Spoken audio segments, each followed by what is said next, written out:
টাকা বেশি হলে মানুষ কত পাগলামি না করে থাকে। এবার এক অদ্ভুত গল্পের সৃষ্টি করেছেন রাশিয়ান এক উদ্যোক্তা। তিনি প্রেমিকার হাত ধরে তাকে নগদ টাকার বান্ডিলের ওপর দিয়ে হাঁটিয়ে নিয়ে যাচ্ছেন এমন একটি ভিডিও নতুন করে সামাজিক মাধ্যমে আলোচনার জন্ম দিয়েছে। এই ঘটনায় চলছে তীব্র বিতর্ক। ইনস্টাগ্রামে ভিডিওটি শেয়ার করেছিলেন রাশিয়ান উদ্যোক্তা এবং সোশ্যাল মিডিয়া ব্যক্তিত্ব সের্গেই কোসেনকো।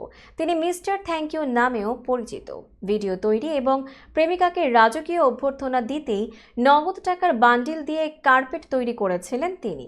ভিডিওতে দেখা যায় কোসেনকোর প্রেমিকা একটি হেলিকপ্টার থেকে নেমে তার হাত ধরে টাকার স্তূপের ওপর দিয়ে হাঁটছেন। ভিডিওটির ক্যাপশনে 3টি প্রেমপূর্ণ ইমোজি দেওয়া ছিল। এদিকে নতুন করে ওই ভিডিও ছড়িয়ে পড়তেই অনেক নেটিজেন কার্পেট হিসেবে টাকার ব্যবহারে বিরক্তি প্রকাশ করেছেন। কেউ কেউ বলছেন ওই দম্পতির সম্পদের কুৎসিত প্রদর্শন করেছেন, আবার নোটগুলো জাল ছিল বলেও দাবি করেছেন অনেকেই। তবে নোটগুলো আসল নাকি নকল তা জানা যায়নি। বিতর্কিত এই ভিডিওর ব্যাপক সমালোচনা করছেন নেটিজেনরা। এমন কাজকে তারা জঘন্য বলে অভিহিত করেছেন। সের্গেই কোসেনকো ইনস্টাগ্রামে নিজেকে একজন গায়ক, উদ্যোক্তা ও ক্রিয়েটর হিসেবে বর্ণনা করেছেন। সামাজিক মাধ্যমের এই প্ল্যাটফর্মে তার 4 কোটিরও বেশি ফলোয়ার রয়েছে।